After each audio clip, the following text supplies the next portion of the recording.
Aloha and welcome to the Future of Senior Fitness. I'm your host, Myles Diaz, Master Trainer and Certified Senior Fitness Specialist. Today, we're going to discuss the impact of aging on the cardiorespiratory system. The cardiorespiratory system includes the heart and lungs. Together, the heart and lungs provide the human body with oxygen and remove carbon dioxide, which is the primary waste product of metabolism. The cardiovascular system is responsible for transporting oxygen and other life-sustaining nutrients throughout the body to fuel all biological processes. Structurally, the cardiovascular system includes the heart, arteries, arterioles, capillaries, veins, and venules. The heart sends oxygenated blood through the arteries and arterioles and then receives the deoxygenated blood from the veins and venules. Blood is then sent through the lungs to obtain oxygen and remove carbon dioxide. Cellular respiration occurs in the capillaries where oxygen is exchanged for carbon dioxide. To understand this better, we are fortunate to have Dr. Edward Chesne join us today to explain the age-related structural and functional changes to the cardiovascular system. Dr. Chesne is a board-certified cardiologist at Queens Medical Center here in Honolulu, and he is a graduate of the Northwestern University Medical School. Dr. Chesne is certified to diagnose and treat disorders of the circulatory and cardiovascular system, the heart, arteries, and veins. He has had a long and successful medical career and has been in practice since 1969. Okay, Dr. Chesne, welcome to the show. Thanks for inviting me. Thank you for being here with us today and taking time from your busy schedule. Bet. Let's start by educating our viewers on the structural changes to the cardiovascular system as we age. So why don't we start by answering that question, which is, what are the structural changes as we age? Well, they're the same structural changes you see on other parts like your skin. We lose our elasticity. And the blood vessels lose their elasticity as well. And that's the basic change that takes place. Okay. In addition, certain illnesses of a chronic nature affect the blood vessels and narrow them as well. And that's all part of aging. You know, we've talked about this before, but I asked you the question about why does the heart enlarge as we age? And I know you mentioned that sometimes it doesn't and sometimes it does, depending on genetics. But for most people, it does occur. Can you explain why that happens? Okay. Yes, we have talked about this before, and actually the answer is multiple. The most common cause of heart enlargement as we get older is high blood pressure. High blood pressure is a very common problem in the Western culture, and it's particularly bothersome because you don't have any symptoms from it, so a lot of people are unaware that they have it. Right, that's why they call it the silent disease, right? The silent killer. Killer, right. And as a result of high blood pressure, if long-standing, uncontrolled, the heart muscle, which is a muscle like any other, will increase in size, and as a result, the heart size will increase. Okay. That's not a good thing. It's not a good thing, right? But there are other reasons too. Some people have genetic reasons for enlargement of heart muscle. That's a small percentage of the people who have an enlarged heart. Still, it's an important one because the treatment for that situation varies from the high blood pressure causes. And what impact does this have on the whole cardiovascular system? Yeah. Well, to go back one step, we all know that the heart has 4 chambers, but the one that does most of the work is the left ventricle. And the other chambers help the left ventricle do its work. So if the left ventricle gets enlarged, after a point, it falls into a range of inefficiency. It doesn't pump blood out as well as it did when it was of a normal size. So that's the effect, basically. The left ventricle does its job not as well as it did when it was a normal size. And what are the changes to the arteries, arterioles, and capillaries? And what does this result in as we age? Well, again, it depends on the individual. Some people have narrowing of the arteries as a result of arteriosclerosis. I think that's the disease that we most are concerned about because of its high level of people involved, and by the same token, because we can do a lot for it, turn it, reverse it, Right. or stabilize it. Right, and that's what we're here for today. We're going to talk about that a little later on. Why that is so important, and define atherosclerosis, but also what we can do to stop heart disease from being the #1 killer that it's been for so long, especially here in the United States. Yes. Something we can control. I think it should be made plain that measures to reverse these causes of heart disease have been in play now for 20 or 30 years. Oh, yeah, I'm sure. And they're effective, and the effectiveness is proven by the fact that the penetration of heart disease as a cause of death, for instance, is diminishing over the years. Oh, okay. So we should take some heart in the fact that the measures already available can stabilize, reverse this, and further encouragement that there are more technology in development to increase this favorable effect. The favorable trend, huh? Yes. Great. That's really good to hear. Yeah. So it's not all is lost, and right? Not only technology is going to help improve, but the trends are showing that it is making an impact, and but we can also do much more on an individual basis, right? To give our healthy That's heart. part of what we're talking about. I think we, as physicians and the general populace, understand that they can impact favorably what their heart and blood vessels are going to do by lifestyle changes. Right. So it's not, it is something one can do just as effectively as pills. Okay. The ability to pursue recreational and normal daily activities reduces significantly as exercise capacity diminishes with age. Can you tell us why this occurs, doctor? Again, there are multiple reasons. Your musculoskeletal system becomes more flexible and less resilient with age. Right. So we have to accept that and, of course, do things to minimize that tendency, and we can. And that, in turn, that the decrease in capability impacts unfavorably on the cardiovascular system. So, but obviously, that's a reversible situation, and it's clear that there are measures available to at least stabilize that situation as well. Okay, great. The respiratory system works with the cardiovascular system to provide oxygen and remove carbon dioxide from the body. The respiratory system consists of the nose, pharynx, larynx, trachea, and the lungs, which contain bronchi, the bronchial tree, and the alveoli. Although not officially part of the respiratory system, the chest wall, including the intercostal and diaphragm muscles, play a significant role in air exchange in and out of the body. Let's discuss the age-related structural and functional changes to the respiratory system. Normal structural changes that occur within the respiratory system involve the lung tissue, the bronchial tree, and the alveoli, and the chest wall musculature. In young adults, lung tissue is elastic and aids in the expansion and contraction of the lung during normal breathing. Aging results in the loss of elasticity of lung tissue that leads to a reduction in the time airways are open. As the diaphragm and intercostal muscles weaken with age, this leads to a stiffness in the chest wall and diminishes the lungs' ability to expand and contract.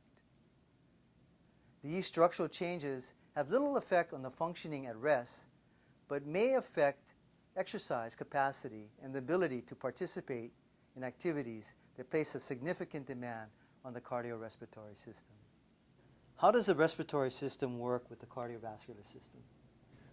The respiratory system is a fairly passive system. There's no muscle in it like the heart, which is beating all the time. Right. If you can liken the lungs to sea sponges. They have a bunch of air cells in them, and what happens in the lungs is that air comes in, and the blood comes in on the other side of the membranes in the heart, and an exchange is made in the lungs, so that carbon dioxide that's manufactured by the body is exchanged for oxygen from the other side of the cell. Right. So that's what the respiratory system does, and it works with the cardiovascular system in the sense that the blood that goes to the lungs, and that which is returned to the heart, is deoxygenated. yes, Right. all goes through the right side of the heart. So that is, the right ventricle actually pumps the blood that has already been used by the body out to the lungs to make this exchange in gases, and then the blood comes back through the pulmonary veins to the left side of the heart, and the blood now is reconstituted with oxygen. And then the left side of the heart, as I said earlier, does the work and sends this newly clean blood out to the body. Great. So that's the primary function of the respiratory system. Yes. Okay. It's well documented that physical activity preserves cardiorespiratory fitness. Why is physical inactivity so damaging? Yeah, well, if you could answer, if one could answer why exercise, being active, does good things for the heart, one could more easily answer the question, the converse question, that is why sitting around like we're doing now doesn't do good things for the heart. Right, right. And so I suppose that's really the answer, that when you're inactive, you are not doing those things that make the heart thrive. Okay. And I think that's probably the best way to look at that. Best way to look at that. Okay. Well, why does that increase the risk for coronary heart disease? Okay. Well, now we're down at a metabolic level. Okay. But apparently exercise, physical exercise, makes a difference in how the lipids, that is cholesterol and similar agents, are made by the body, and how they're taken out of circulation. And apparently that manufacture of lipids is diminished, and it's been shown to be true, by physical exercise in a regular fashion. Okay. And So- that's you're saying so that it's been proven through Yeah, research. Yes, and large volumes of data Data. have been acquired over the years. Great. So Okay. this is no longer a question. This is a foundation of how we treat patients. Right, right. So, especially post-coronary, and even before surgery too, right? Hopefully, Yeah. in a With- prophylactic way, that is to prevent these vascular changes. But yes, as you said, in addition, after it's been established that somebody does have a disease problem, then this same application reverse, or at least stabilizes the disease process, and as I said, sometimes reverses it as well. Great, great. That's interesting. What we want to do is see if we can't get you back to talk about the common medical conditions,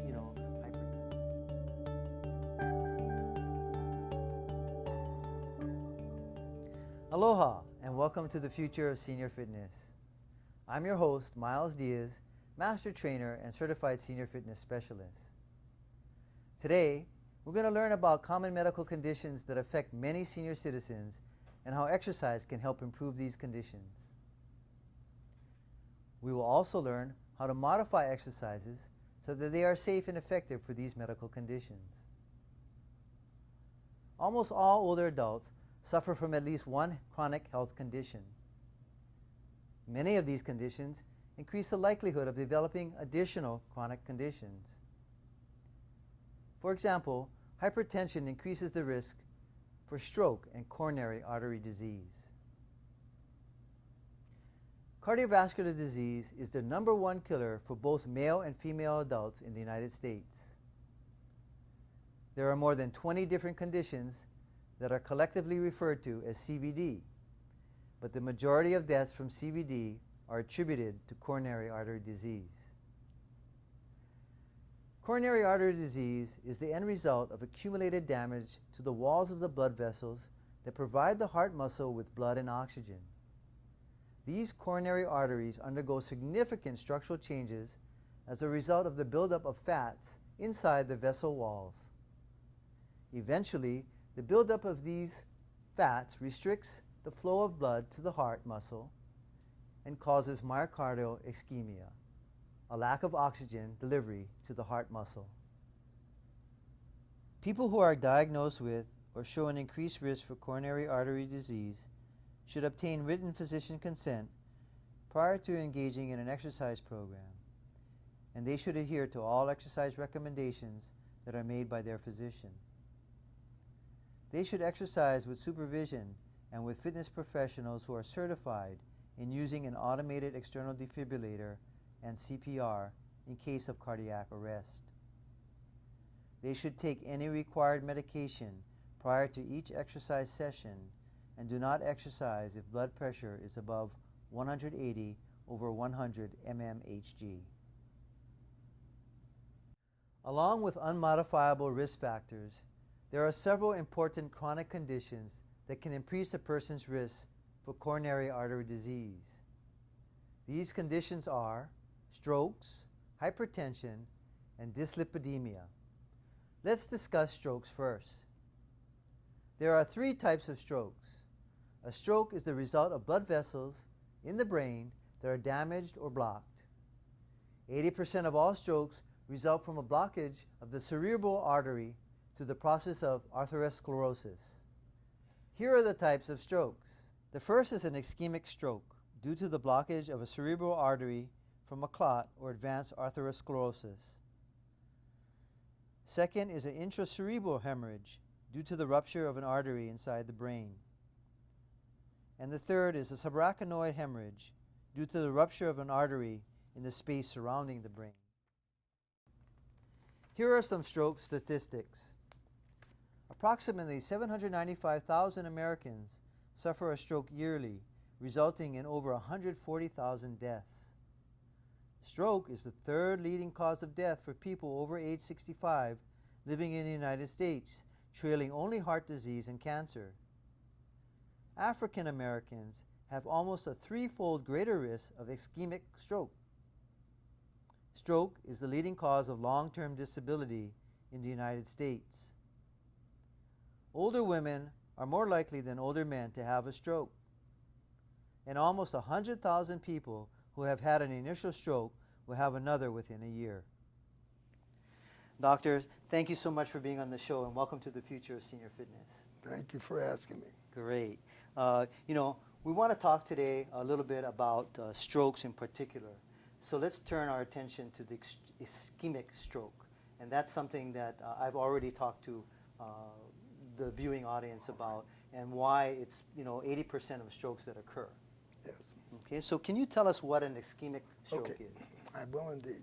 Actually, there are two kinds of ischemic strokes. Mm-hmm. First kind, the most common, is where the arteries to a part of the brain are involved with a process such as arteriosclerosis. Okay. And over the time, the arteries get more and more narrow to a point where the blood going through them will clot.